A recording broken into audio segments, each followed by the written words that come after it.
இவங்கள மாதிரி ஜாக்பாட் எதுவுமே இல்லைன்னு சொல்லியிருக்கேன். ஸோ பொறுத்தது பொறுத்துட்டும். அடிதூள் மகர ராசி. அவ்வளவுதான். இவங்களோட முயற்சி தான் ரொம்ப முக்கியம். நான் ஏன் முயற்சின்னு சொல்லிட்டு இருக்கேன்னா, லேசினஸ் ஜாஸ்தி இருக்கும்பா.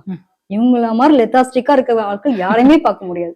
ஸோ அந்த லெத்தாஸ்டிக்கா இல்லாம முயற்சி போட்டா முயற்சி திருவினையாக்கும்ன்ற மாதிரி மகர ராசி. நீங்க எனக்கு ஒண்ணும் இல்ல, நம்மளோட எண்ணம் பதிவு பண்றோம். எண்ணத்தை மட்டும் பதிவு பண்ணா வீட்டுக்குள்ளேயே உட்காந்து பூட்டிட்டு உட்காந்தா வருமா? எண்ணத்தோட சேர்த்து உங்களுடைய செயல்பாடுகளுக்கான ஒரு எஃபோர்ட், சின்னதா ஒரு எஃபோர்ட் அந்த மாதிரி பண்ணினாங்க அப்படின்னா டெஃபினட்டா சக்சஸ் உண்டு. என்னன்னா இந்த 3ஆம் இடத்துல முயற்சி சாதம் இருக்குல்ல, இப்படி எல்லாம் நம்மள பாக்குமான்னு கூட தெரியல. திருப்பி பின்னாடியே போயிட்டு வந்த காதல், அப்படியே சொல்லாம இருந்த காதல், இந்த டைம்ல ஒரு முயற்சி எடுத்து சொன்னா அந்த பிள்ளை பிடிச்சிருக்கா இல்லையானு உங்களை பார்த்து சொல்லும். பையனா இருக்கட்டும் பொண்ணா இருக்கட்டும். இதுல நாங்க இல்ல என்ன நினைச்சுப்பாங்களோ, எது நினைச்சுப்பாங்களோ, அதனால இதெல்லாம் கொஞ்சம் முயற்சி எடுக்கணும். எதா இருந்தாலும் அப்படியே விடக்கூடாதுன்றீங்க. படிக்கிற பிள்ளைங்களா இருந்தாலும் சரி, அது படிக்கிற பிள்ளைங்க கூட இல்ல பாத்துக்கலாம், ஸ்கிப் பண்ணிக்கலாம், மெனக்கிட்ட உட்காந்து எக்ஸ்ட்ரா டைம் போட்டு ஸ்டடிஸ் கொடுப்பாங்க. அப்ப கூட நான் படிப்பேனா, என்னெல்லாம் நீங்க மாத்தவே முடியாதுன்ற மாதிரி உட்கார்ந்தாங்கன்னா சனி பகவான் வச்சு செஞ்சிருவாரு.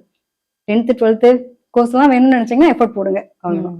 முயற்சி தான், முயற்சி முக்கியம் மகர ராசிக்கு. யோக வாழ்க்கை காத்திருக்கு, அப்ப முயற்சி போடாட்டி எப்படிங்க? ஆமா, ஜூன்ல இருந்து வேற அடிநூல் சொல்லியிருக்கீங்க. அதுக்கான முயற்சி மட்டும் உங்க சைட்ல இருந்து போடணும்னு இருக்கீங்க. தெய்வ வழிபாடு இவங்க என்ன பண்ணலாம் இந்த சனி பயிற்சிக்கு? பொதுவா இவங்களை பொறுத்த வரைக்கும் ஆயுதம் ஏந்திய தெய்வ வழிபாடு ரொம்ப சிறப்புப்பா. ஆயுதங்கள் ஏந்திய ஒண்ணும் இல்ல, நம்ம வீட்டு பக்கத்துல ஒரு காவல் தெய்வம் இருக்குல்ல, அதை வழிபட்டுட்டு போனாலே இவங்களுடைய வாழ்க்கை சிறப்பு.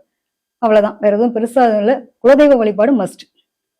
வருஷத்துல ஒரு வாட்டியாவது போய் என்னோட குலதெய்வம் எனக்கு எங்க இருக்கு ஏது இருக்குன்னு பார்த்துட்டு ஒரே ஒரு வழிபாடு, குடும்பம் நல்லா இருக்கணும்னு நினைச்சா கண்டிப்பா அவங்க அதை வழிபாடு பண்ணணும். இவங்களை பொறுத்த வரைக்கும் வயசானவங்க, ஏதாவது ஹாஸ்பிட்டல் முன்னாடி எல்லாம் கஷ்டப்பட்டுட்டு இருப்பாங்களே, கால் ஊனமானவங்க, ரொம்ப சாப்பாடு இதெல்லாம் இல்லாம இருக்கவங்களுக்கு இவங்களால முடிஞ்சது அப்படின்னா சாப்பாடு வாங்கி கொடுக்கறது, அவங்களுக்கு தேவையான திங்ஸ் வாங்கி கொடுக்கறது, இதெல்லாம் ரொம்ப ஒரு நல்ல ஒரு மாற்றத்தை கொடுக்கும்.